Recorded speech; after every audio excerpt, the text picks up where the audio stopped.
बहुत ही दुर्भाग्यपूर्ण, बाबा सिद्दीकी केवल 15 साल के विधायक ही नहीं थे, केवल मंत्री ही नहीं थे। मुंबई का एक लोकप्रिय चेहरा, जाना माना चेहरा, हीरो हीरोइन से भी पहचान, जमीन के एक गरीब से गरीब व्यक्ति से पहचान, पूरा मुंबई उनको पहचानता था और वो Y+ के सुरक्षित के घेरे में थे। अगर Y+ की सुरक्षा के घेरे में रहने वाला सरकार के पक्ष में खड़ा हुआ नेता यदि दिन दहाड़े ऐसे जनता के बीच में मारा जा रहा है, उसकी निर्मम हत्या की जा रही है,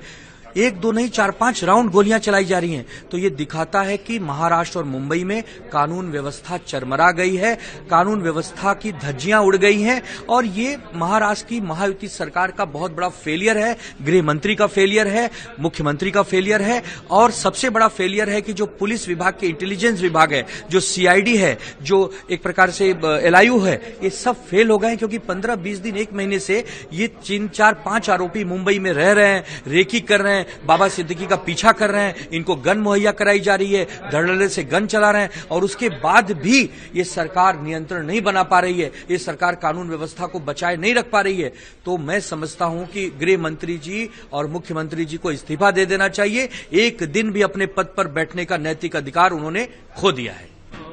मुख्यमंत्री ने कहा है कि जो आरोपी हैं या जो इस पूरे मामले में इन्वॉल्व हैं, उन पर सख्त कार्रवाई की जाएगी और सुरक्षा की। ये हर घटना के बाद कहा जाता है जब बीजेपी के विधायक दिन दहाड़े पुलिस स्टेशन में गोलीबारी करते हैं। हमारे नेता युवा अभिषेक घोसालकर को दिन दहाड़े उनकी हत्या कर दी गई। अभी 4 दिन पहले भाईखला में NCP के एक नेता की दिन दहाड़े गोली मारकर हत्या कर दी गई। तो आप कैसा जंगल राज बनाना चाहते हैं? महाराष्ट्र की सभ्यता संस्कृति, महाराष्ट्र के कानून व्यवस्था के लोग कस्में खाते रहे हैं, लेकिन जब से ये उदासीन सरकार, जब से गैर जिम्मेदार और लापरवाह सरकार महायुति के नाम से महाराष्ट्र में बैठी है, आए दिनों ऐसे हमले हो रहे हैं, आए दिनों नेता मारे जा रहे हैं, आए दिनों लोगों को धमकियां मिल रही हैं, आए दिनों धन उगाही के केसेस बढ़ रहे हैं, बलात्कार की घटनाएं बढ़ रही हैं। तो ये सरकार फेल हो चुकी है, कानून व्यवस्था चरमरा के पूरी तरह ध्वस्त हो गई है। और अगर विपक्ष होने के नाते हम इनसे सवाल पूछते हैं तो इस सरकार में बैठे लोग हमसे कटाक्ष करते हैं कि हम राजनीति कर रहे हैं। अरे हमें कोई राजनीति नहीं करनी है, लेकिन आपके नाक के नीचे, आपके आंखों के सामने इतने बड़े नेता की ऐसी निर्मम हत्या गोली मारकर कोई करेगा